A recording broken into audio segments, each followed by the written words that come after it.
Hi, today we're going to be talking about how to properly change the strings on your classical guitar. I've got a guitar here that the strings have, one string is broken, another string broke recently. Rather than just changing them one at a time, it's been a while since they've been changed. It's time to change them. First thing I'm going to do is cut away the strings that are on here. Now I know some people will say don't bother doing that. I use a little wire clipper here. They'll say don't cut them all off at once because that can cause problems. But the fact is that you're not going to have the strings off long enough and the guitar out of tension long enough for it to be a problem. So I just cut them off like that. Next thing I do is I remove them from the saddle area. And on a classical, it's just essentially pushing the strings back through and getting them off.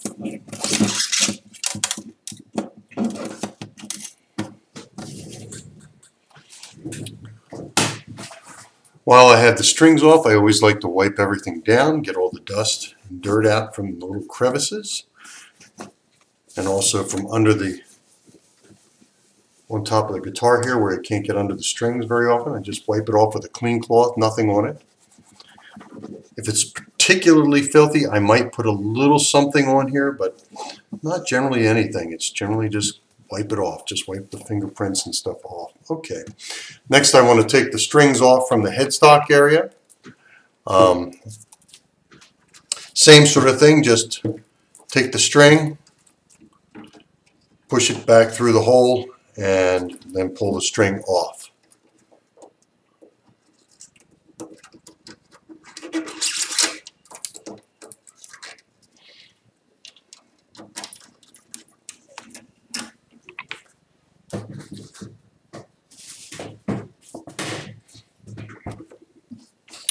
Okay, now all the strings are off.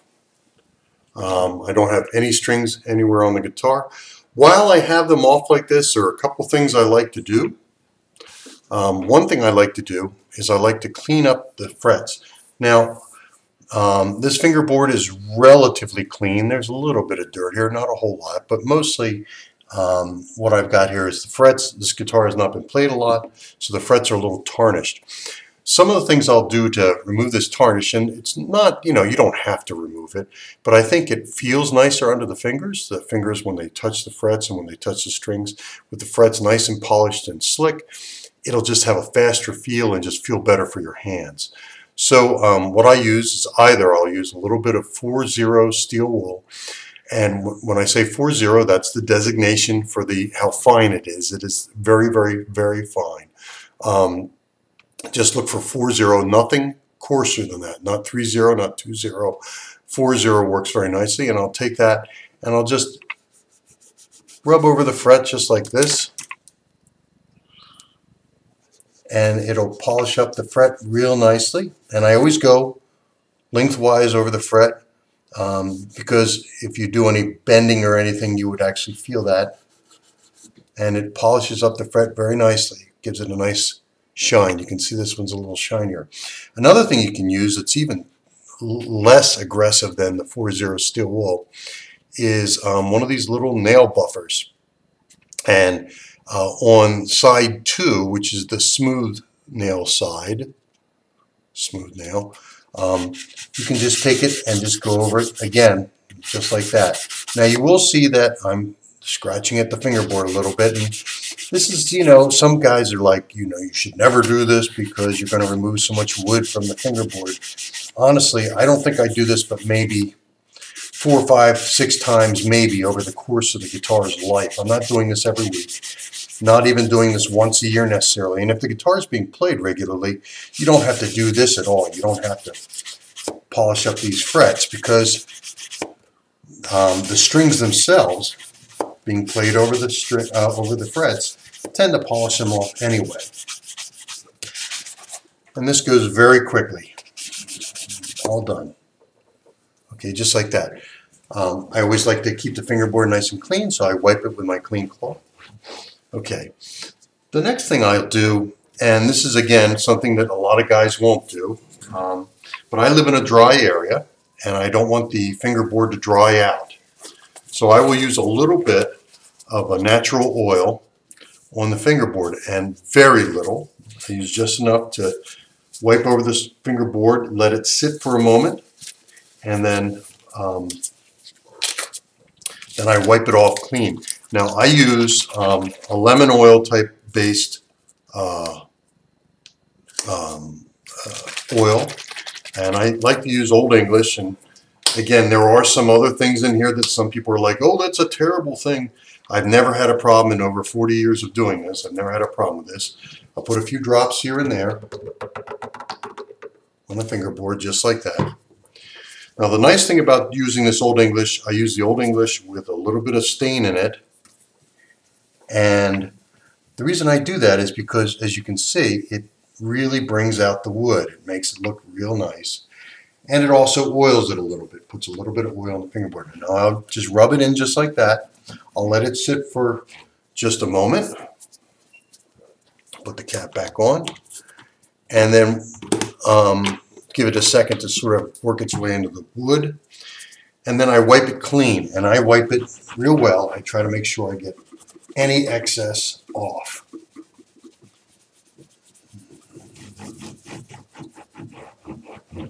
Okay, so that's all done.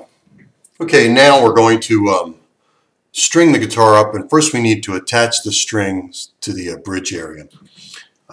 What I like to do is I like to have all the strings attached so that the ends of them fold under the next string. You'll see what I'm talking about.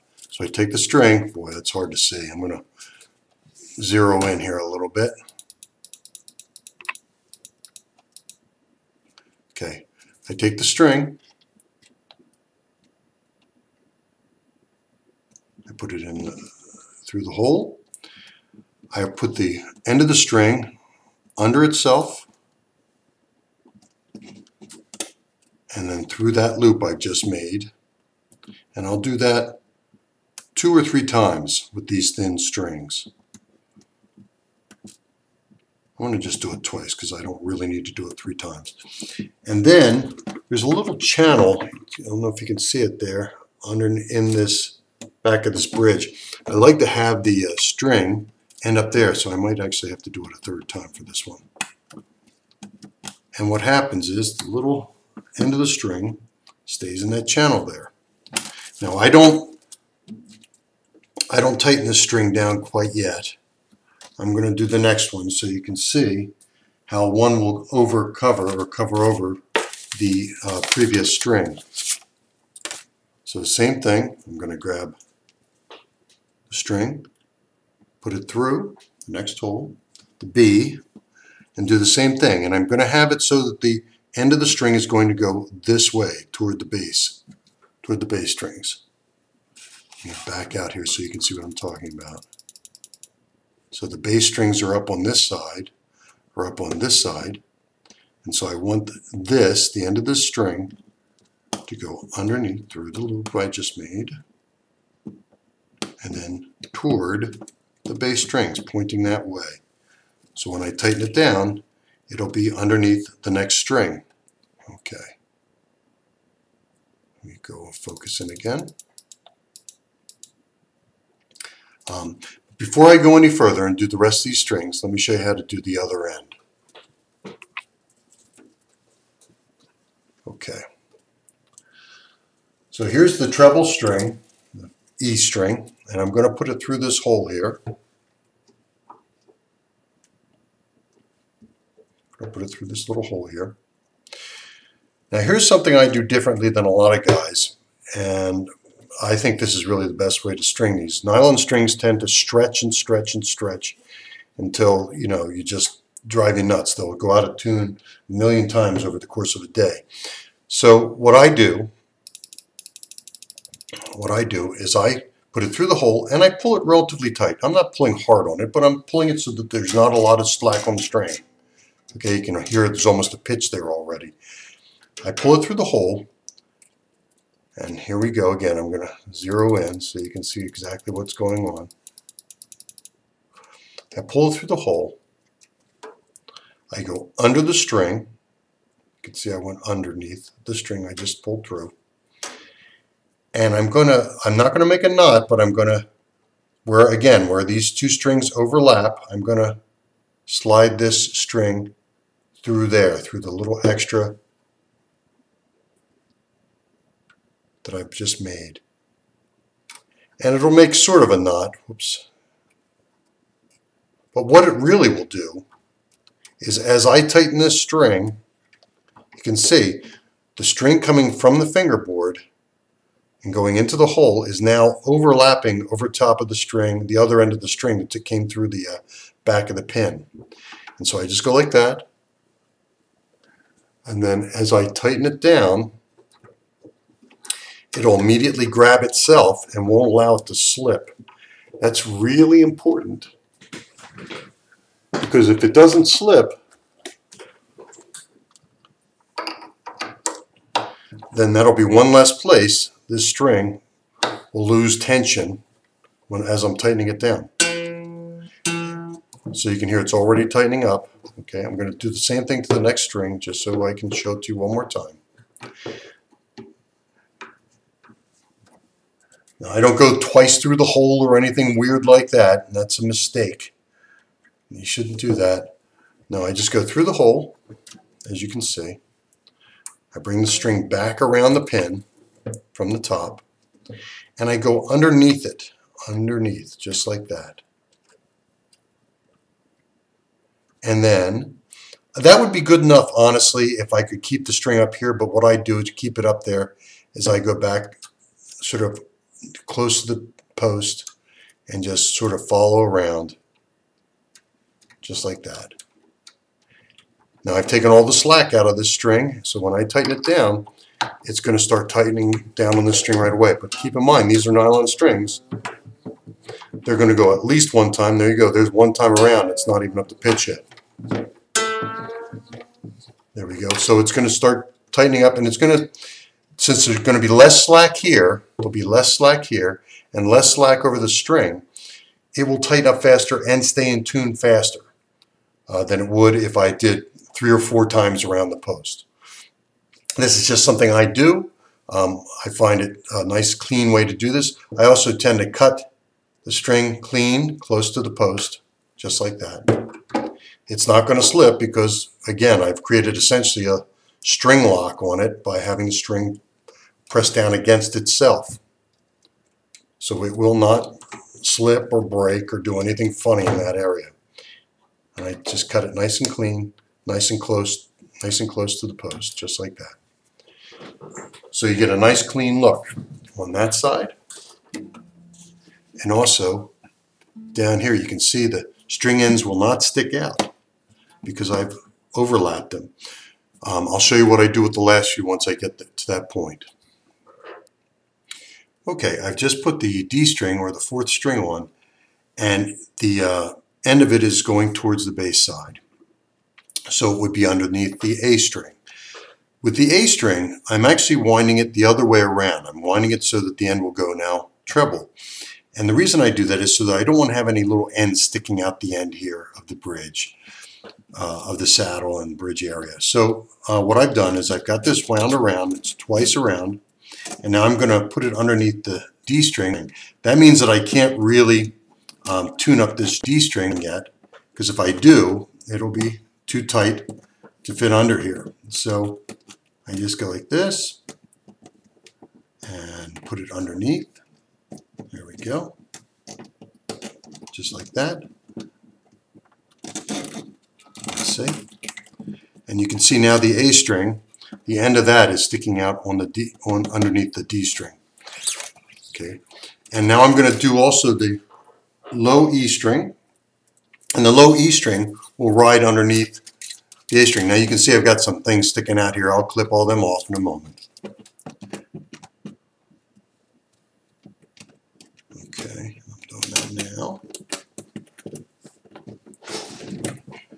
If you have more nimble fingers than myself, you'll probably find this a lot easier to do. This is really the toughest part of stringing this classical guitar, is getting all this little business in here properly. But once it's done, it looks quite nice, and it really makes a difference on how it feels and looks at the end. I try to clip this nice and close.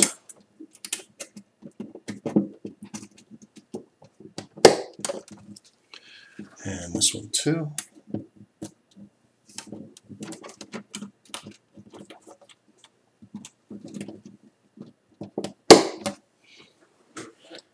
Okay, now I'm going to tune these up and we'll see how it looks.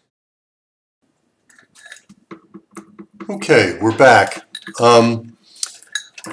So the guitar is all strung up, and we've got the ends of the strings neatly tucked underneath each adjacent string down here. You can see that there's nothing sticking out from either end, no little string sticking out, and the ends of the strings are all tucked under the adjacent strings, because with the top four, these first four, we went toward the bass side. We pointed the ends of the string this way. On the bottom two, we pointed the ends this way towards the treble and fished them underneath the next string. Now, of course, keep in mind, you can't tighten the next string down until you have the previous strings end underneath it. Okay, so that's all nice and neat. So that this will not rattle. You won't have any of these ends rattling or banging against the top. You see that a lot on classical guitars. So the last thing we want to do is we want to take the string, pop it out of its groove. You don't want to necessarily have these up on full tension, but you just pop it out of its little groove on the nut. And we're going to take a pencil point, sharp one's good, and just twist it in the slot, each slot from the side, just like that. And you'll get little bits of graphite dust there. Graphite makes a great dry lubricant. And what it will do, it'll allow the string to pass through that slot without grabbing it. You won't hear a little tink tink sound, and it'll allow it to stay in tune. The strings will stay in tune much better. It's best to do this when the strings are not at full tension. I have these up to tension, but of course this is nylon strings, and so they pop out very easily just by grabbing from both sides. And I do this on all the strings and all the string slots just to get a little bit of graphite in there, just like that. You'll leave a little bit of a mess on the nut. You can clean that off once you have all the strings in, but you can see I'm just twisting it in there and putting a little graphite in there. It's great dry lubricant. It'll keep the strings from pinching and holding in the nut. And it'll make it so that you can tune this thing quite easily and it'll stay in tune.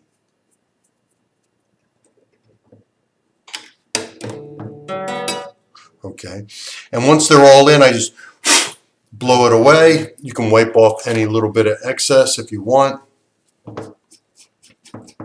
Once it's in there, because you just want the graphite really under the string and on the sides, under the string. Clean it up nicely, and now this thing will stay in tune very nicely. Thanks for watching. Take care.